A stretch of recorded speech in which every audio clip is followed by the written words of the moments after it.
Hello, everybody, and welcome to Cinema Savvy. It is myself, George, joined by Tayte tonight as we bring you another review from London Film Festival. This one is, of course, Last Night in Soho, the new Edgar Wright film, which has been very anticipated, I think is worth mentioning. One of the most hyped films of the festival, not just because it's obviously set in Soho and it's London Film Festival, but for many other reasons, which we're going to delve into tonight. So, first of all, obviously, Tayte, how are we? It's been a busy few days. But we are back doing another one. Yeah, good. Been loads of films over the last few days and stuff like that. This one obviously being one of the standouts of the festival. I don't want to call it the headline gala, but it's on the middle Saturday, and it is the kind of main event of the morning when we watch it and stuff like that. So, this had a lot of hype behind it, especially with Edgar Wright's past record and stuff like that. Feeling good for today. Absolutely. And people on these, firstly, big thank you to everyone that's been checking out our reviews. Spencer's doing magnificent. Would love it if people checked out the Hard Day Fall, because I think that was definitely a better film.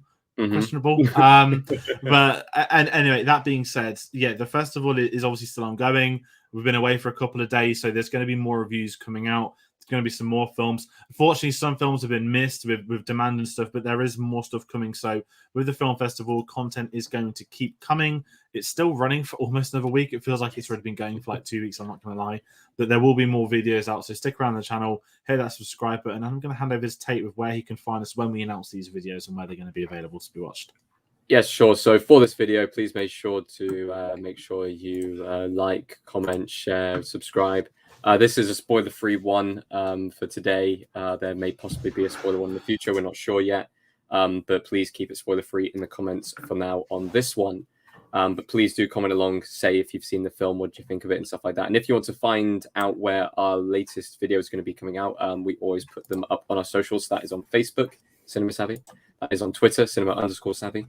That is on Letterboxd, that's Cinema Savvy once again. And go to the TeePublic link in the description, pick up a t-shirt or a hoodie or some stickers or whatever, which has our logo on it. Definitely. I actually wore the t-shirt the other day, which I never do. It was a bit of self-promotion on the tube for everyone to look up.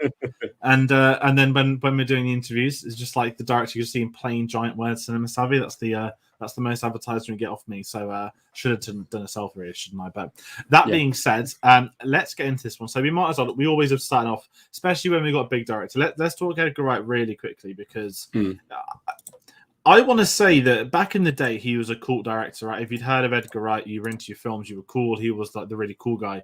But I think he's big enough to be a household name now. Like, my dad's aware of him.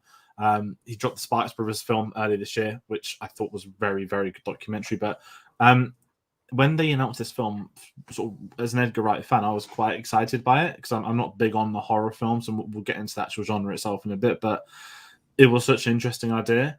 And also, Edgar Wright directing something set in London, you just know it is going to be quite special to him, in the same way that sort of Hollywood was for Tarantino. No, Edgar Wright is one of my favorite directors. Like, he is a director who just continues to put out fantastic films. The Cornetto trilogy, for example, is something that is now kind of part of British pop culture and stuff like that, especially with Shaun of the Dead and Hot Fuzz.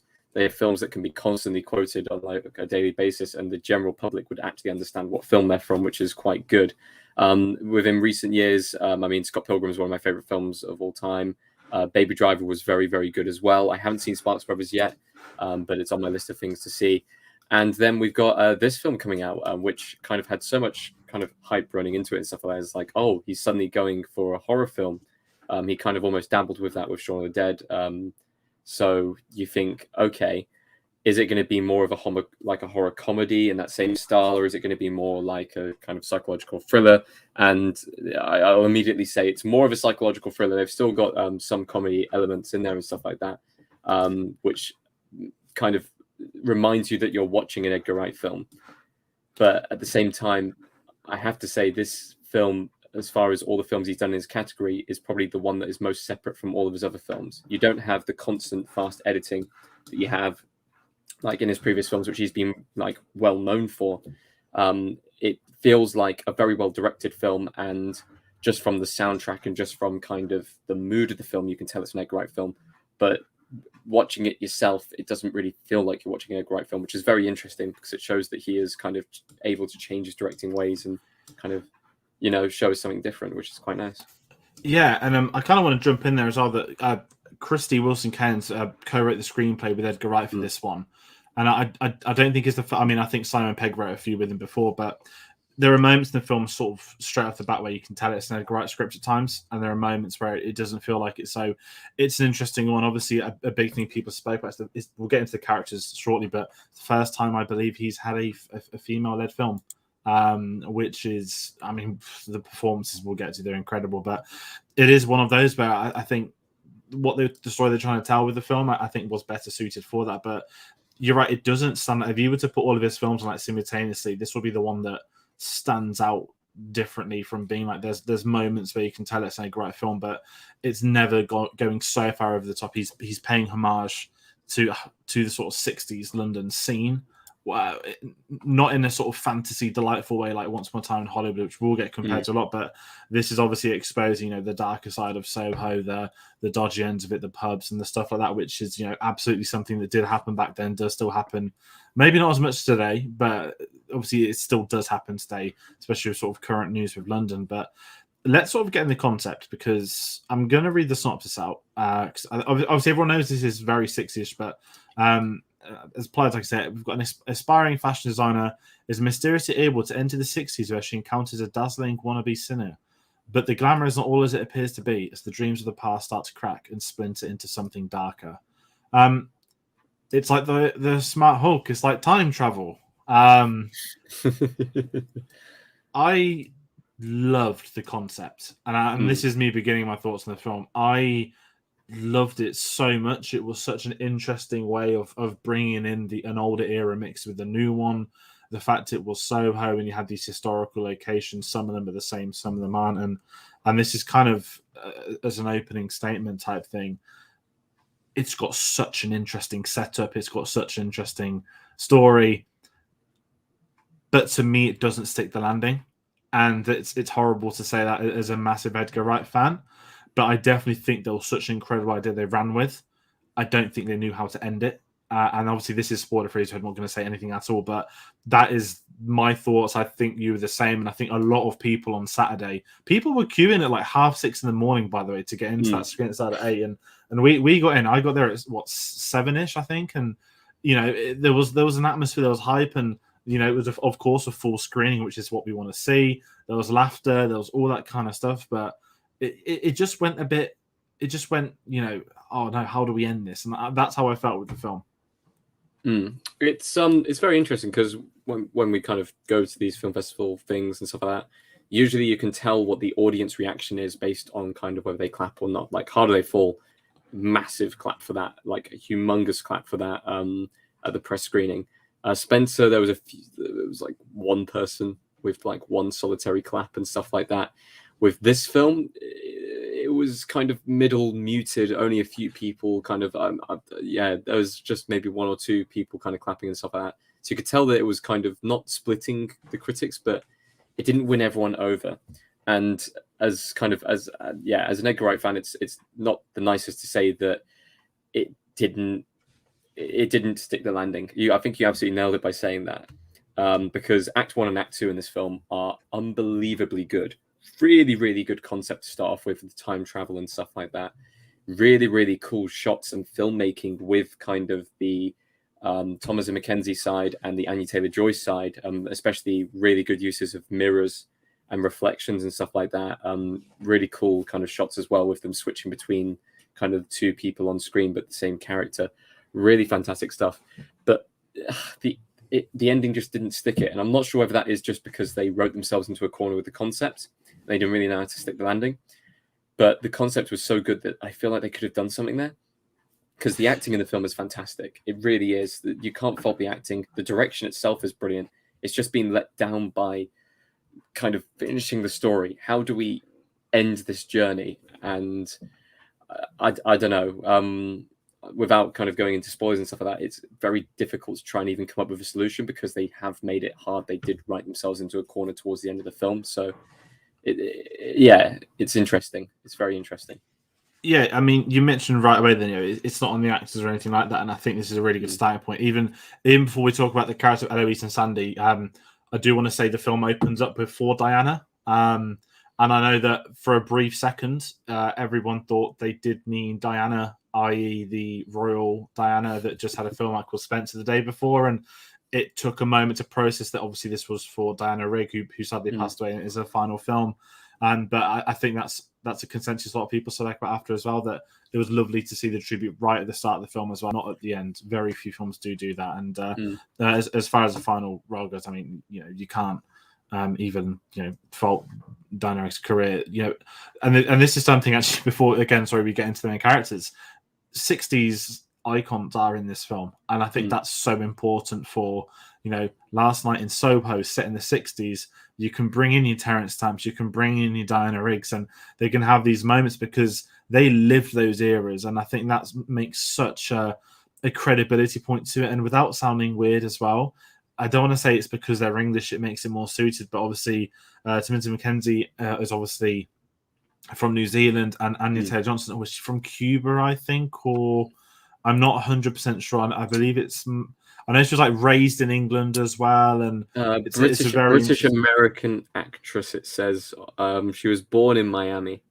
And this is what's been incredible with the film as well. That with the young actresses who were phenomenal, who we'll get to, but the fact that the older guard were there to work with them, and I think that just added so much more to the film. But let's talk Eloise, played by Thomasin McKenzie, because she, to me, stole. I mean, they both stole the film, didn't they? Both of the actresses, but they have this incredible chemistry with one another. Obviously, Eloise is played by Thomasin McKenzie, and Sandy, who is the 1960s character, is Anya Taylor-Joy, and I think those two hit it off right from the go. And I don't mind throwing this in now. There's going to be another video on the channel for the red carpet interviews of Edgar Wright, and he actually spoke directly about the girls and said that when they were first introduced, they were doing mirror rehearsals for each other, and it goes straight off the back of that. Their chemistry clicked, and those two were like best mates. So I think the film doesn't work if they don't work, and I think they were both perfectly cast. And you got to think this filming took place like 2-3 years ago now, and this is, I mean, obviously, I don't know if Jojo Rabbit had been out by then, but I think Leave No Trace had been out for Thomasin McKenzie, and with Anya Taylor-Joy, obviously you had Split and maybe Glass, but you hadn't had last year's big breakthrough with, oh god, I forgot the chess series name. Queen's Gambit. Queen's Gambit. And if you look at when filming happened to where they both are now, they are getting absolutely humongous. And I think that was a massive thing for it as well, that you could see the quality of these actresses, and their characters were by far the most interesting in the film. Yeah, no, as far as their careers are concerned, they are completely set for the future. I could easily see Thomasin McKenzie winning an Oscar for a film in the future. She truly is like a rising star, and I think going on that trajectory, I feel like Anya Taylor-Joy is more likely to be kind of like an Oscar darling, and more like the Margot Robbie. I see like a Margot Robbie. Yeah, that's a perfect comparison. Yeah. Like going to be very, very popular, but maybe not go for the awards and stuff like that. Even though they're both fantastic actresses, and you can see the chemistry on screen immediately between these two characters and stuff like that. And it's so cool because you've got the kind of loving the 60s sensibility and the person actually living it on the other side. And you can see that in the characters, that they were so kind of involved with it and stuff like that. Really, really good performances from both of them. I also want to talk about Matt Smith's performance as Jack as well. Like, I've seen Matt Smith in loads of different things. I've never seen a version of Matt Smith that I'm actually scared of. And it's quite nice being a fan of Doctor Who, seeing the characters perform very different roles to what they've done whilst they were in the character. Because you always see them as kind of the hero, saves the day and stuff like that. I remember seeing David Tennant as Kilgrave in Jessica Jones and thinking, wow, that is a really evil, fantastic performance. And this is a very likable performance to that. He is a slimy character. He is a horrible person. And you can really kind of get behind hating this character in the film. So it's really, really well portrayed. And the chemistry between Matt Smith and Anya Taylor-Joy as well is really, really well done. And very well framed in the film as well. Yeah, and I think what threw me more than anything, I'm glad you brought up the Doctor Who thing, because, Matt Smith's no danger to period pieces. Obviously, Doctor Who, he did so many different eras and whatnot, and obviously The Crown as well. He played Philip, and when they say, "Oh, Matt Smith's down for a '60s London thing," I'd expect the really posh upper class gentleman type still. And then when we get Cockney Matt Smith, also playing the name Jack as well, just such a typical London name. And I think that's why I loved it so much. That Matt Smith, I think, in this film, it's not like anything I've seen him in before. And it looks like he's having so much fun in the role that he's playing this awful sort of enigmatic character, and he's at the forefront of the story to what happened in the film. And you just want to know more. And every time he comes on screen, you can tell, there's something wrong with him. Is he playing them? Is he going to do something? And I think that's what made it so incredible that you've got these two young actresses. And I don't mean this to sound sort of as bad as it's going to say coming out, but you kind of need someone that is going to sort of use them, that is older, that is that dodgy type. And you don't want to go too old of the film like this. You want to bring in someone that's maybe 15 years older or something like that. And that's what we get with Matt Smith. I think he was so well cast. And it's not who you'd expect as well in the role. Normally with these kind of films, you'd get somebody coming into it who would be like, oh look, here's someone playing a villain that plays villain and everything. It's like, no, you'd expect, bringing in just because it's in the forefront of my mind because I saw him in the film today. You expect someone like Jason Fleming to play that kind of character, like someone who is used to that kind of villain role and almost has the look immediately that you'd stick him in a villain role anyway.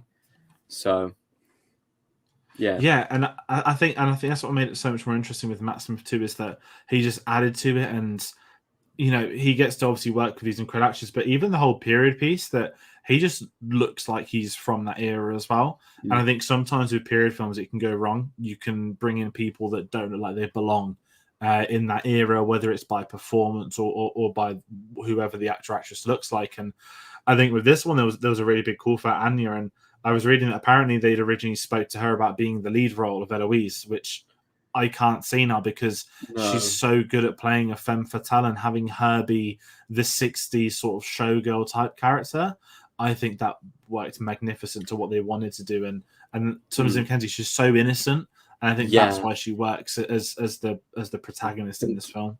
It's really difficult to portray like quiet emotions and stuff like that, and just a quiet character sometimes. And Thomasin McKenzie plays it absolutely perfectly.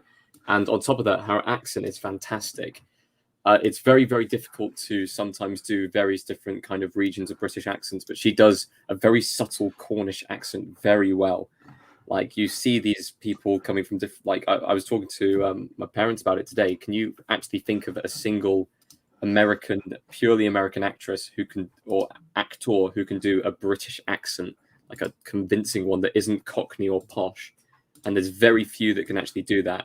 And the fact that she was able to pull off a very regional accent, difficult one to pull off anyway, and do it with various different emotions instead of just going with the kind of straight up in your face kind of accent and having that quiet kind of subtlety to it and stuff like that. It's fantastic acting. It really is. The accent I was going to bring up, because I'm not.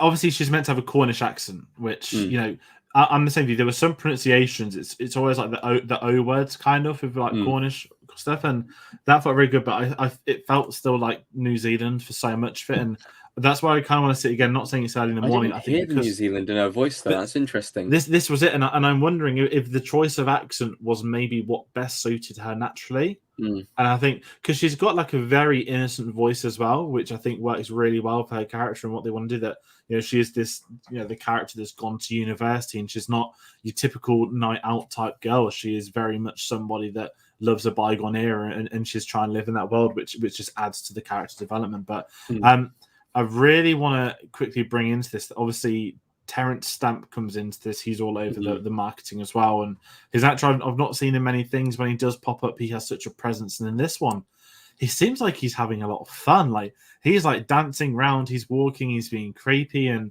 you're kind of there like, oh, what's going on with this character? And obviously the marketing has had him around in a certain way. But I really like Terence Stamp, that he is... I don't want to say he's intimidating. Like as a kid, I remember him in the Haunted Mansion, and obviously he was quite intimidating. But then at the same time, he's also Chancellor Valorum to me from Star Wars. So he was a very weird one. I think he was underused, but his character is a plot point, and it's a part of the problem at the end is when it doesn't sit landing that his character is just suddenly. I don't want to say the word replaced. That sounds absolutely horrible, but his character is almost dropped for somebody else to take the forefront of that. And it's when it enters predictable territory, and sort of without me sort of jumping into the horror genre so much. Me and you both spoke about this. This is a psychological thriller. I don't see this as an outright horror film. Everyone has marked this film as the Edgar Wright horror film. And there are some elements that do work, but I didn't see this as a horror film. I thought this is definitely psychological, but there was never the fear in the film. And I think I've sort of said in the past that I struggle with horror films. I'm not a big fan of the genre, which maybe discredits my opinion for this, but I always say they're very predictable. And in this one, I was quite sure of the ending within the first sort of opening 20 minutes, and it came to be. And there are moments when the plot's speeding up in the middle, and you just start clocking things so much quicker. And again, it's not my normal genre, and I'd be very interested because I know you're not a massive horror fan either. For the horror aficionados, their opinion is going to be really interesting to read on this.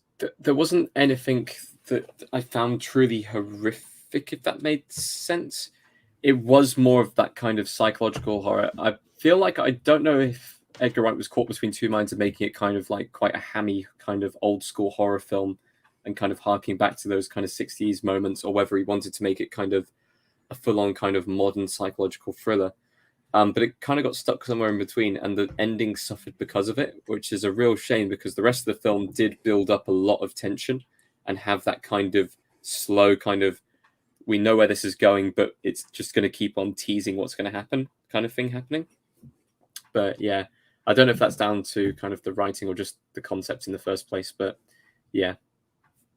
Yeah, no, I think you're bang on with that one, and I think that's going to be the big talking point. As you said, we're not doing spoilers for this, and it's really hard to talk about where the ending did and where things changed. And I think it is going to be a big talking point from it. And I don't want to sit here and say people are going to be disappointed. I don't want to say that. Oh no, we want to say we enjoyed this. Well, I enjoyed this film. I think what you said coming out the cinema was you liked it, but you didn't love it. I think that's where people are going to settle on it. People are going to enjoy the film, but they're not going to completely love it like the fandom that goes with the Edgar Wright films from the past. And that's the big thing. I think so many of his films are lovable. That you know, everyone's got such a. I mean, mine's always been a hot buzz with him, and I said, I loved the Sparks documentary earlier this year. That got me really into the band, and the fact he did that whilst doing this as well was very impressive. That must be added. That two films in the same year. I just think, there was something, and whether it was the ending, I do think normally his endings are very solid, and as far as Edgar's writing goes, he is always on point. So it's a very tricky one, and I think because the setup is so intriguing, a time travel horror film, but it's not like sci-fi. It is outright just you're in the 60s, you're in the present. There's no doors, there's no ships, there's nothing like that. It is just as simple as it comes. It doesn't need an explanation. And I think it was that setup that made it so much more interesting than what so many of our sort of time films could do. And I think that's where it gets to that. How do you end that in a satisfying way, to end a 60s era and to get it into, I keep weird saying get it in the 20s as well, but technically we are in the 20s now. And I think that's where the root of the film is. And it's kind of, without sort of jumping to my final thoughts, it is that I feel this film that it's solid. It's going to have its fans. It's going to have the people that probably dislike it. As far as the Edgar Wright rankings goes, it's probably, I don't know if I'm unfair, like nearer the bottom of mine because I love so many of his films. Obviously, I do want to see this again. Now I know the film. It's going to be interesting if you go back and rewatch and pick up even more or even less. But there are definitely some big story choices I disagree with that I don't think worked. And again, I can't say them because of spoilers, but there's certainly one moment I think a lot of people are going to be talking about. I mean, just going kind of within that kind of ranking of Edgar Wright films, I'd put it above World's End, but I can't see it breaching into kind of any of the other films that he's done because they are so well made and so lovable. It's really difficult when you've got a director that kind of has such a good kind of strong category list of films. Maybe this will get better on rewatch. Maybe it'll get worse. It's one of those kind of things where you have absolutely no idea.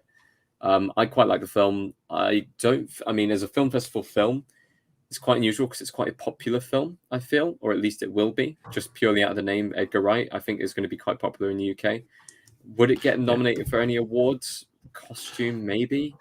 But I don't think it's winning. It's not winning against Spencer for costume, I'll tell you that now. So no, I don't think this is going to be a film that has an Oscar follow up an Oscar campaign. I think this is going to really struggle with that. And yeah, I think the big thing with this is that, with the whole COVID stuff, I think Edgar Wright said in an interview as well that, it was meant to come out in April this year, which is never an Oscar date. And he did say that he always wanted it out at the end of the year, more so because it's a horror. It's at that time of the year where the evenings are longer and darker. And Halloween, October, Halloween weekend, and that has played into their advantage for this to come out. But I don't think the approach of this was ever to see what they can get nominated for, which it is a shame. But I don't think it's. But maybe they could try and push a costume or a set design, but we just don't get enough of it. Supporting actress, if they decide to kind of downplay. Yeah, I'm sure they'll push Anya just off the back of Queen's Gambit because she is everywhere and she's a very good actress. So it also depends on the category as well, because I've not seen many people talking about supporting actress so far this year. I think everyone is fixated on best actress with Kristen Stewart, and the other three are going quietly. So we had a bit of a discussion beforehand, but maybe over the next few months we'll start to figure things out on where things are going to head towards. Maybe indeed. Well, that was our review for Last Night in Soho. Please make sure to go and follow us on various different social medias and comment below if you have seen the film. We love to hear a bit of discussion. This is the spoiler-free one. We might be doing a spoiler-filled one in the future, but at least for now, comment along if you have seen the film. And please make sure to keep up to date with all of the films coming out that we're going to be reviewing for London Film Festival. I'm not actually quite sure what the next one's going to be because we've seen different films past this point from the film festival. So anything on the horizon from your end? Sorry, I've just been emailed saying we can do a red carpet, so apologies to check. Excellent. There is videos to be edited for the premiere for... I got told off for calling it Tayte. I believe the French pronunciation is like Titan or something like that. So I'm going to have to figure that out. We didn't get to see the film, but there is red carpet interviews for that. Last Night in Soho, we got to interview most people that attend on the day. And film-wise, oh God, you've seen Boiling Point today, which I'm very envious about, actually. That's one I was good. I absolutely missed. So that looks like a very exciting one. We've got not the Grand Budapest Hotel, the French Dispatch, The Power of the Dog, a couple of others. There's a couple of others this week that we may be able to get into, Lamb as well. So do stick around. There are going to be more film festival videos on the channel. And as always, we will update you as and when on social media when we know what they're going to be. So there will be something up tomorrow. We just don't know what it's going to be yet. I think at the moment, let's be honest, it might be daily content. But also, we've got the horrible reminder that Venom 2 is out this Friday in the UK. But so is The Last Duel, which is a good thing. So not just the festival, there are a lot of new releases coming out. A big thank you to everyone that's in the June review. That's on track to be our most viewed review of the year so far. So that's incredible seeing people's reception. Of course, that's out next week. There's going to be a spoiler discussion on that. So do stick around. There's a lot more coming out. And I said Facebook, Cinema Savvy, Twitter at cinema_savvy, letterboxd.com/cinema savvy, TeePublic in that link in the description below. And I don't know if I have anything else to say. Do we, Tate? No, we do not, unless you want to advertise one more thing that's going to be coming out soon. Yes. Next Tuesday, the 19th of October, is the James Bond ranking. And I should know better because I've been adding up people's scores today. That is going to be pre-recorded. We've got everyone that's been able to contribute to the channel so far. On the Bond retrospective, they're going to be sending in their top 10s. And then we're going to combine them all together to make the sort of definitive top 10 James Bond ranking from the James Bond retrospective. A lovely way to kind of cap off the retrospective. Bond isn't going away from the channel. We're going to have a big discussion on a Bond film we'd love to see each. That's me, you, and Chris. And then we've got a lot of things spilling over into November. So lots more Bond content. We can't drop that. We're having too much fun. It's just London Film Festival has been so mad. I literally forgot about Bond for a couple of seconds, which is crazy. So once again, thank you all for watching and be sure to join us on the next one.